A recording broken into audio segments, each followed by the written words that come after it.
여러분 안녕하십니까? 코로나19 KBS 통합뉴스룸 5시 뉴스입니다. 부산항에 입항한 러시아 화물선 선원들이 코로나19에 집단 감염됐습니다. 하역 작업을 했던 항만 근로자 등 접촉자 170여 명도 격리돼 현재 진단 검사를 받고 있습니다. 노준철 기자가 보도합니다. 지난 21일 부산 감천항에 들어온 러시아 국적의 3,900톤급 냉동 화물선 선원들이 코로나19 확진 판정을 받았습니다. 선원 21명 가운데 16명이 어제 저녁 확진 판정을 받았고 이들과 접촉했던 다른 러시아 화물선 선원 1명이 오늘 추가로 확진됐습니다. 이로써 러시아 선원 확진자는 17명으로 늘었습니다. 검역 당국은 발열 증세를 보여 일주일 전에 러시아 블라디보스토크에서 하선한 화물선 선장이 집단 감염 원인인 것으로 보고 있습니다. 해당 러시아 화물선은 입항 당시 고열 환자가 3명이 있었는데도 증상자가 없다고 신고해 항만 근로자와 하역업체, 선박 수리업체 관계자 등이 화물선에 올라 평소처럼 작업했습니다. 특히 상당수가 작업 여건상 마스크를 제대로 착용하지 않았던 것으로 알려졌습니다. 중앙방역대책본부는 러시아 화물선과 관련해 모두 176명을 접촉자로 분류하고 진단검사를 벌이고 있습니다. 부산 항만당국은 감천항 동편부두에 11척이 입항해 있으며 검사 결과가 나올 때까지 하역 작업을 중단하기로 했습니다. KBS 뉴스 노준철입니다. 방문 판매업체를 중심으로 지역 집단 감염이 계속되는 가운데 이 대전과 충남에서 어젯밤부터 오늘 사이 확진자 6명이 또 잇따랐습니다. 취재 기자 연결합니다. 네, 정재훈 기자, N차 감염의 불씨가 꺼지지 않고 있네요. 네, 추가된 확진자 대부분은 대전의 방문 판매업체와 직간접적으로 연관된 것으로 알려졌습니다. 대전 확진자는 60대 남성 2명과 여성 2명, 그리고 50대 남성 1명으로 확인됐습니다. 이 중 60대 남녀는 앞서 관련 확진자 10여 명이 나온 둔산 전자타운 방문 판매 사무실에서 다른 확진자와 접촉한 뒤 확진됐습니다. 또 다른 60대 여성은 대전 오렌지타운 방문 판매업체에 왔다가 확진 판정을 받았고 50대 남성 1명은 유성구 경화온천 사우나에서 감염된 것으로 추정됩니다. 해당 사우나는 방문 판매업체에서 계룡시 확진자와 접촉하며 감염된 또 다른 확진자가 지난 14일 방문했던 곳으로 방문 판매업체발 N차 감염이 이어지고 있습니다. 또 다른 60대 남성 1명에 대해서는 동선을 아직 조사 중입니다. 대전시는 지역 감염의 중심에 있는 방문 판매업체에 대해 경찰 수사를 의뢰하기로 했습니다. 또 방문 판매업체 외에 대한토지법인 콜센터를 집단 감염의 또 다른 연결고리로 보고 방역을 확대하고 있습니다. 이와 함께 대전역과 서대전역, 복합터미널 등 다중이용시설에 대한 생활 방역을 다시 실시하기로 했습니다. 충남 천안에서는 지난 19일부터 발열 등 증세를 보인 48살 여성이 확진됐는데요. 이 여성은 아산의 한 영어학원 강사인데 방역당국은 가족 3명과 해당 학원 수강생, 직원 등 20명을 검사한 결과 모두 음성 판정이 나왔다고 밝혔습니다. 하지만 예방적 차원에서 학원을 폐쇄하고 인근 초중학교 3곳은 해당 학원생들의 등교를 금지했습니다. 지금까지 대전시청에서 KBS 뉴스 정재훈입니다. 코로나19 신규 확진자는 해외 유입 감염이 급증하면서 다시 40명대로 늘었습니다. 이 정부는 해외 유입 사례 증가에 대비해 외국인 대상의 생활치료센터를 추가로 준비하고 있습니다. 김지선 기자의 보도입니다. 해외 유입 사례가 크게 늘면서 코로나19 신규 확진자는 46명 늘었습니다. 이 가운데 해외 유입이 30명으로 국내 지역 발생보다 2배 가까이나 됐습니다. 해외 유입 감염이 또 다른 뇌관이 될 수 있다는 우려가 나오는 가운데 방역당국은 확진자가 무더기로 나온 러시아 국적 냉동 화물선과 관련해 검역법에 따른 조치도 검토하고 있습니다.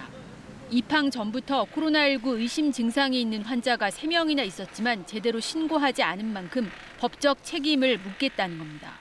검역법의 경우에는 그럴 경우 일단 법에 따라서 과태료 처분이 지금 가능한 것으로 파악을 하고 있습니다.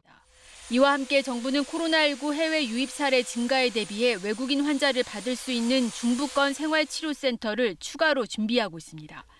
서울에선 관악구의 방문 판매업체 리치웨이 관련 확진자가 추가로 발생했습니다. 방역당국은 코로나19 확산 억제에 성공할지 다시 증가세로 갈지를 가르는 중대한 기로에 서 있다고 강조했습니다. 순간 방심하고 풀어지면 코로나19는 언제든 다시 반등할 수 있는 만큼 더 경각심을 갖고 방역 수칙을 철저히 준수해달라고 요청했습니다. 오늘 저녁 6시부터는 방문 판매 업체와 유통 물류센터, 대형 학원과 뷔페 식당 등이 고위험 시설 업종에 추가됩니다. 사업주와 종사자는 출입자 명부 관리를 철저히 하고 근무할 때 마스크 등 개인 보호구를 반드시 착용해야 합니다. KBS 뉴스 김지선입니다. 올해 최악의 폭염이 예보됐지만 코로나19로 무더위 쉼터들이 대부분 문을 닫으면서 특히 취약계층은 여름나기에 비상이 걸렸습니다. 이 마땅한 대체 쉼터조차 없는 상황인데 갈 곳 잃은 취약계층을 위한 대책 마련이 시급해 보입니다. 윤희정 기자가 취재했습니다. 대구 중구의 한 쪽방촌. 2평 남짓한 방에서 선풍기 하나로 더위를 겨우 버팁니다. 매년 여름이면 복지관 같은 냉방이 되는 무더위 쉼터를 이용했지만 올해는 갈 수가 없습니다. 코로나19로 무더위 쉼터 대부분이 운영을 중단했기 때문입니다. 무지하게 더워갖고 집에 있기는 뭐하고 갈 곳도 없고 영화관이나 백화점 같은 데 가갖고 잠깐 있다가 나와갖고 눈치 보이니까. 더위를 피해 은행과 관공서를 찾아 나서기도 하지만 마음 편히 쉬기가 어렵습니다. 쉬고도 안 되면 누구라도 이 공간에 와서 쉴 수 있는 공간인데 이게 오늘 좀 조심해서 미안하기도 하고 그래. 지난해보다 평균 온도가 높고 폭염일수가 상승하면서 올해 최악의 폭염이 예상됐지만 취약계층을 위한 적절한 대체 쉼터는 없는 상황입니다. 대구시는 취약계층에게 냉풍기 10,000대와 재난도우미 4천여 명을 투입하는 집안의 폭염 대피소 사업을 추진 중인 상황. 하지만 지원 대상이 일부인데다 주거 공간에서만 여름을 나게 하는 대책이다 보니 실효성은 의문입니다. 야외 녹지 공간, 또는 이제 산책 공간, 내 곳곳에 무더위에 대한 적응력을 높이는 부분도 있지만 또 한으로는 사회적인 어떤 박탈감이라든가 코로나19의 역대급 폭염까지 겹쳐 어느 때보다 힘든 여름을 보내고 있는 취약계층을 위한 적극적인 대책이 절실해 보입니다. KBS 뉴스 윤희정입니다. 박원순 서울시장이 전 국민 고용보험이 필요하다는 뜻을 거듭 밝혔습니다. 박 시장은 오늘 소상공인연합회 등 5대 소상공인 단체 대표와의 자영업자 사회 안전망 구축을 위한 간담회에서 일시적인 지원이 아니라 재난으로부터 모든 국민이 법적 보호 아래 안정적으로 지원받을 수 있게 하는 제도가 필요하다라고 밝혔습니다. 그러면서 본인의 부담이 들기는 하지만 큰 부담은 아니고 정규직 노동자 기반 노조 등이 사회적 합의를 이뤄내겠다는 의지가 있다라며 1조 5천억 원 정도면 초기 보험료를 상당한 정도 지원할 수 있을 것으로 추산돼 빠른 시일 내에 전면 실시하겠다는 생각이라고 말했습니다. 네, 이 문재인 정부의 부동산 대책은 지난 3년간 21번이나 발표됐습니다. 여러 부동산 대책에도 불구하고 아파트값 상승률은 과거 정부 때보다 훨씬 높다는 조사 결과가 나왔습니다. 전현우 기자의 보도입니다. 경제정의 실천시민연합은 문재인 정부 출범 이후 최근 3년 사이 서울 아파트 가격이 한 채당 3억 원, 약 52% 상승한 것으로 나타났다고 밝혔습니다. 실제로 서울 아파트 중위값은 2017년 5월 6억 600만 원에서 지난달 9억 2천만 원으로 3년간 3억 넘게 올랐다고 경실련은 설명했습니다. 반면 이명박 정부 때는 서울 아파트 가격이 3% 하락했고 박근혜 정부 때는 29% 오른 것으로 나타났습니다. 경실련은 과거 정부 때보다 큰 폭으로 상승한 서울 아파트값에 따른 불로소득 규모가 490조 원이라고 추정했습니다. 최저임금을 모두 저축한다고 가정할 때 서울 아파트를 사는 데 걸리는 시간도 이번 정부 들어 더 늘었습니다. 이명박 정부에서는 임기 초 51년에서 38년으로, 박근혜 정부에서는 38년에서 37년으로 줄어든 반면 문재인 정부에서는 임기 초 37년에서 43년으로 길어졌다고 경실련은 분석했습니다. 경실련은 KB 주택가격 동향과 통계청 발표 자료 등을 바탕으로 각 정권 출범 첫 달과 마지막 달에 서울 아파트 중위값을 비교 분석해 이런 결과를 얻었다고 밝혔습니다. 경실련은 구멍 뚫린 종부세와 양도세, 허술한 대출 규제 등 효과를 기대하기 어려운 정책을 반복하고 있다고 지적했습니다. 그로 인해 청년과 서민 등은 내 집 마련의 꿈조차 사라졌다는 걸 정부는 잊지 말아야 한다고 강조했습니다. KBS 뉴스 전현우입니다. 지난해 우리나라 1인 가구 숫자가 600만 가구를 돌파한 것으로 조사됐습니다. 1년 동안 25만 가구가 늘었는데 고령화와 황혼 이혼 증가 등의 영향으로 50대 이상의 비중이 80%를 넘었습니다. 오현태 기자입니다. 통계청이 발표한 1인 가구 고용 현황을 보면 지난해 10월 기준 1인 가구는 604만 가구에 육박하는 걸로 집계됐습니다. 2018년보다 25만 가구가량 늘어난 수치입니다. 전체 가구에서 1인 가구가 차지하는 비중도 30%에 육박했습니다. 1인 가구를 성별로 보면 남자가 57%, 여자가 43%였습니다. 또 지난해 늘어난 1인 가구 가운데 84%는 50대 이상이었습니다. 20년 이상 산 부부가 이혼하는 이른바 황혼 이혼의 증가와 고령화 영향 등으로 풀이됩니다. 1인 가구 중 취업 가구는 약 367만 가구로 취업 가구 비중은 60%를 넘었습니다. 취업한 1인 가구를 나이별로 보면 50대 이상이 40%에 육박하며 가장 높은 비중을 차지했습니다. 통계청은 맞벌이 가구 고용 현황 자료도 함께 발표했는데 지난해 10월 기준 전체 부부 가운데 맞벌이 가구는 46%였습니다. 다만 전체 부부 숫자가 소폭 증가하며 비율은 2018년보다 0.3%포인트 낮아졌습니다. 미성년 자녀가 있는 맞벌이 가구의 주당 평균 취업 시간은 남자 44.7시간, 여자 36.4시간이었습니다. 남녀가 8시간가량 격차를 보이면서 육아 등의 이유로 나타나는 남녀 불균형은 여전한 모습이었습니다. KBS 뉴스 오현태입니다. 북한이 대규모 대남 전단을 살포하겠다고 예고한 데 이어 비무장지대 인근 지역에 대남 확성기 방송 장비까지 설치하면서 군 당국이 예의주시하고 있습니다. 국방부는 북한이 남북 합의를 위반하면 대가를 치르게 될 것이라고 거듭 경고했습니다. 박민철 기자입니다. 강화도 평화전망대에서 바라본 북한 개풍군 지역입니다. 산 중턱에 북한의 대남 확성기 방송 장비가 설치돼 있습니다. 이렇게 최근 비무장지대 인근 북측 지역 20여 곳에 북한군이 대남 확성기 방송시설을 설치한 정황이 군 당국에 포착됐습니다. 2018년 4.27 판문점 선언에 따라 확성기가 철거된 지 2년여 만입니다. 지난 17일 북한군 총참모부 대변인이 밝힌 4대 군사행동 예고에 따른 후속 조치로 보입니다. 국방부는 북한의 대남 확성기 설치는 판문점 선언 위반이라며 상황에 따라 필요한 조치를 취하겠다고 밝혔습니다. 남북이 함께 기울여온 노력과 성과를 무산시키는 조치를 행동에 옮길 경우 그에 대한 대가를 치르게 될 것이라는 것은 이미 말씀드린 바 있습니다. 군 당국은 북한이 실제 대남 방송을 감행할 경우 대북 방송 시설을 복구하거나 이동형 방송 장비를 가동하는 방안을 검토 중인 것으로 전해졌습니다. 다만 군이 대북 확성기를 재설치할 경우 북한과 마찬가지로 판문점 선언을 위반하게 되는 셈이어서 정부의 고심은 깊어지고 있습니다. 이런 가운데 북한 노동신문은 오늘 대남 전단 살포가 판문점 선언 위반이라고 지적한 남한 당국에 대해 철면피한 망동이라고 반발하며 대남 전단 살포 투쟁을 추진하고 있다고 선전했습니다. 우리 기상청에 해당하는 북한 기상수문국도 대남 전단을 뿌리기에 적절한 시간과 장소, 풍향을 실시간으로 확인하고 있다고 내각기관지 민주조선이 보도했습니다. KBS 뉴스 박민철입니다. 도널드 트럼프 미국 대통령이 존 볼턴 전 백악관 국가안보보좌관의 회고록에 대한 한국 청와대의 발표를 다룬 기사를 리트윗하며 회고록의 부적절성을 거듭 강조했습니다. 트럼프 대통령은 청와대가 볼턴의 한국 관련 회고록 내용이 상당 부분 왜곡됐다면서 미 정부의 관련 조치를 촉구했다는 기사를 통째로 리트윗했습니다. 트럼프 대통령은 기사를 리트윗하면서 볼턴은 법을 어겼다. 그것은 기밀 정보다라고 지적했습니다. 앞서 청와대는 볼턴 전 보좌관의 회고록 중 한국 관련 내용에 대해 상당 부분 사실을 크게 왜곡하고 있다는 정 실장의 공식 입장을 발표했습니다. 밤늦은 시간 한 남성이 훔친 차량을 몰고 도로를 질주하는 영상이 공개됐습니다. 경찰차 등 차량 넉 대를 부수면서 이어진 위험천만한 도주국은 20여 분 만에야 끝이 났습니다. 김용덕 기자가 보도합니다.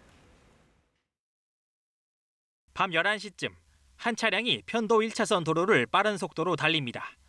경찰차가 옆까지 따라붙자 정지 신호도 무시한 채 교차로를 그대로 통과하고 차들 사이로 아찔한 질주를 계속합니다. 자동차 전용 도로로 진입한 뒤 경찰차 2대가 도난 차량의 앞과 옆을 막아섰습니다. 그러나 잠시 뒤 이 차량은 걸어서 다가가는 경찰관에게 돌진해 경찰차 옆을 뚫고 달아납니다. 이후에도 여러 차례 길을 막아선 경찰을 피해 20여 분간 도주국을 벌인 도난 차량. 좁은 골목길에서는 좌우에 서 있는 차량을 들이받은 뒤 달아납니다. 결국 차량을 막아서는 데 성공한 경찰이 달려들어 차량 유리창을 부수고 운전자 42살 A씨를 체포합니다. 대학교 근처다 보니까 젊은 층들이 많이 이용하는 식당도 있고 이래서 통행이 많은 곳입니다. 그래서 자칫 그때 보행자가 건너가고 있다든지 이랬으면 아마 대형 사고로 이루어질 수 있었던 상황이었습니다. 위험천만한 도주극으로 경찰관 4명과 시민 2명이 경상을 입고 경찰차 등 차량 4대가 파손됐습니다. A씨는 편의점 앞에 약 5분간 세워진 차를 훔쳐 달아난 것으로 조사됐습니다. 경찰은 절도와 특수 공무집행 방해 등 혐의로 구속했다고 밝혔습니다. KBS 뉴스 김용덕입니다. 내일부터는 내륙 지역도 본격적인 장마철에 접어들 것으로 예보됐습니다. 모레까지 전국에 비가 이어지는데 일부 지역은 최고 120mm가 넘는 많은 비가 쏟아질 것으로 보입니다. 이정훈 기상 전문 기자가 보도합니다. 중국 남부 지역에서 한반도까지 긴 구름대가 드리워져 있습니다. 한동안 제주 남쪽 해상에 머무르던 장마전선이 다시 북상한 겁니다. 비를 머금은 구름은 내일 한반도에 유입돼 내륙 지역에 올해 첫 장맛비를 뿌릴 것으로 보입니다. 제주 지역의 경우 지난 10일 예년보다 열흘 일찍 장마가 시작됐지만 이후 장마전선의 북상이 늦어지면서 중부와 남부지방은 예년과 비슷한 시기에 첫 장맛비가 내리는 겁니다. 슈퍼컴퓨터 예측 모델에서 내일 새벽 제주와 서해안부터 비가 시작돼 낮에는 전국으로 확대될 것으로 예보됐습니다. 특히 내일 오후부터 제주와 남해안, 강원 북부 지역에는 시간당 30mm가 넘는 집중호우가 쏟아질 것으로 보입니다. 이번 비는 모레까지 이어지겠고 그동안 강원 북부와 제주도에는 최고 120mm 이상, 중부지방과 경북 북부, 남해안과 지리산에도 30에서 80mm의 많은 비가 예상됩니다. 장마전선은 앞으로 한 달 정도 한반도와 남해상을 오르내리며 자주 비를 뿌릴 전망입니다. 이 기간 연 강수량의 30% 가까운 많은 비가 집중되는 만큼 비 피해 없도록 사전에 대비해야 합니다. KBS 뉴스 이정훈입니다. 제주공항에서 중학생이 훔친 신분증과 티켓으로 김포로 가는 항공기에 버젓이 탑승했다가 경찰에 붙잡히는 황당한 일이 벌어졌습니다. 이 허술한 공항 보안 문제가 또다시 불거졌습니다. 박천수 기자입니다. 제주국제공항 3층 보안 검색대입니다. 어제 오후 1시 45분쯤 14살 난 중학생이 훔친 신분증과 탑승권으로 이곳 검색대를 통과했습니다.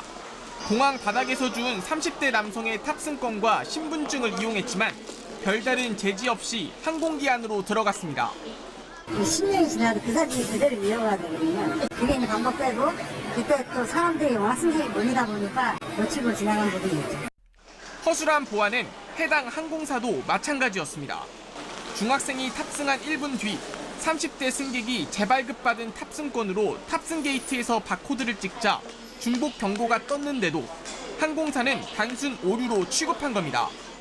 이제 그렇게 나오는 경우가 한 번씩 있었대요. 진원이랑 동일하고 해서 이게 더블 시킹이다라고 생각을 해서 탑승을 한 거죠, 그냥. 항공기 내 화장실에 숨어있던 중학생은 이륙 전 기내를 점검하던 승무원들에게 발견됐고 경찰은 이 중학생을 항공보안법 위반 등의 혐의로 입건했습니다. 결국 항공기는 활주로에 진입하지 못하고 탑승장으로 되돌아가는 램프 리턴을 해 예정 시간보다 1시간여 늦게 출발했습니다. 제주공항공사와 에어부산 측은 조사를 마치는 대로 보안 개선책을 마련하겠다고 밝혔습니다. 제주공항에선 2018년 5월 출국 심사를 마친 40대 중국인이 항공기에 탑승하지 않고 공항을 빠져나갔는가 하면 2016년엔 30대 중국인이 입국 심사 없이 제주공항 담을 넘어 밀입국했다 붙잡히기도 했습니다. KBS 뉴스 박천수입니다. 7년 전 국내 최대 인공호수공원으로 문을 연 세종호수공원에서 고사한 나무들이 속출하고 있습니다. 근본적인 처방 없이 해마다 나무를 다시 심는 데에만 수천만 원의 예산을 쓰고 있습니다. 한솔 기자가 취재했습니다. 정부 세종청사 앞 세종호수공원. 나무들이 20만 그루가 넘지만 성한 게 많지 않습니다. 아름드리 느티나무는 말라 죽은 지 오래돼 표피가 뜯기고 비쩍 마른 은행나무는 뿌리째 흔들립니다. 거의 들리려고 하잖아요, 땅이. 네. 벚나무도 고사 직전입니다. 나무가 우선 빈약하고 그리고 또 이제 그늘이 없으니까 이렇게 쉴 공간도 없고.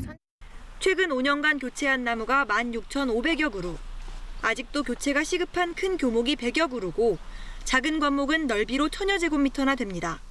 생장을 멈추고 죽어있는 단풍나무입니다. 이렇게 죽은 나무를 파내고 새 나무를 심는 데 들어가는 예산이 최근 3년간 1억 5천만 원에 달합니다. 전문가들은 얕은 토양에 따른 배수 불량 문제를 지적합니다. 과거 논밭이었던 지역에 인공적으로 토양을 매립해서 조성을 하게 되었는데요. 그 매립한 표토층이 깊지 않기 때문에 배수 불량이 공원을 조성한 LH는 국토부 기준에 따라 토양의 최소 깊이를 지켰다는 입장입니다. 그 기준에 맞게는 했지만 전문가분들이 보시기에는 굉장히 이상적인 환경을 얘기하시거든요. 세종시는 수년째 땜질식 처방을 하고 있습니다. 현실적으로 좀 어려운 부분이 있어서 그 고사된 수목을 보식을 할 때 토양을 양질의 토양으로 치환하는 작업을 하고 있고요. 공원의 흙을 더 깊게 쌓는 근본적인 대책 없이 해마다 세금이 낭비되고 있습니다. KBS 뉴스 한솔입니다. 독일에서 경찰을 상대로 한 집단 폭력 행위가 잇따르고 있습니다. 코로나19 통제 조치로 인해 누적된 불만이 폭력 사태로 비화하고 있다는 분석이 나옵니다. 이호을 기자입니다. 상점 유리문이 산산조각 났습니다. 진열대에 전시된 휴대전화가 사라졌습니다. 지난 20일 밤 독일 슈투트가르트 도심에서 200여 명이 폭동을 일으켰습니다.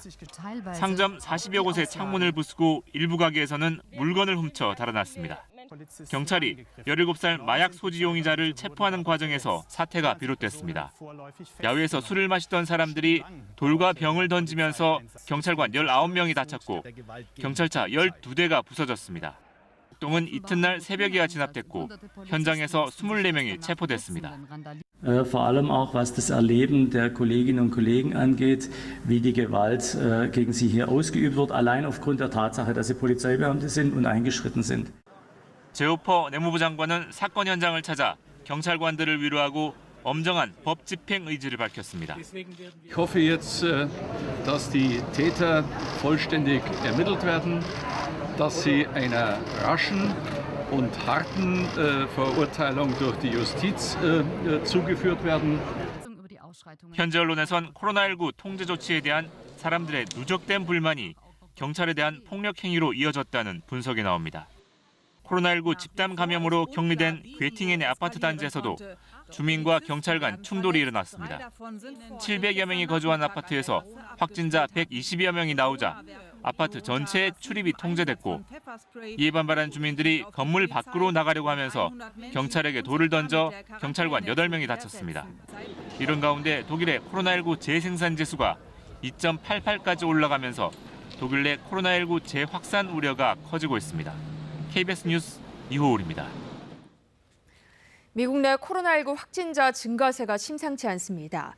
보건 전문가들은 일제히 우려의 목소리를 내고 있는데요. 하지만 트럼프 대통령 측근은 2차 유행은 없다며 선을 그었습니다. 뉴욕에서 김철우 특파원입니다. 미국 내 코로나19가 산불처럼 번지고 있다. 오스트 언론 미네소타대 전염병 연구 정책센터 소장이 MBC 방송과의 인터뷰에서 코로나19 확산 속도가 조만간 늦춰질 것 같지 않다며 이같이 말했습니다. I don't think we're going to see 1, 2, and 3 waves. I think we're going to just see one very, very difficult forest fire of cases. 존스 홉킨스 대학 집계에 따르면 지난 19일과 20일 이틀 동안 미국 내에서 3만 명 이상의 코로나19 신규 감염자가 발생했습니다. 5월 1일 이후 하루 기준 최대 수치라고 미국 언론들은 지적했습니다. 최근 7일간 신규 코로나19 환자 수를 분석한 결과 미국 서부와 남부, 중서부 지역 10개 주에서 코로나 사태 이후 최고를 기록했다는 CNN 보도도 나왔습니다. So unfortunately it is not fading away and in many parts of the country it's only getting worse.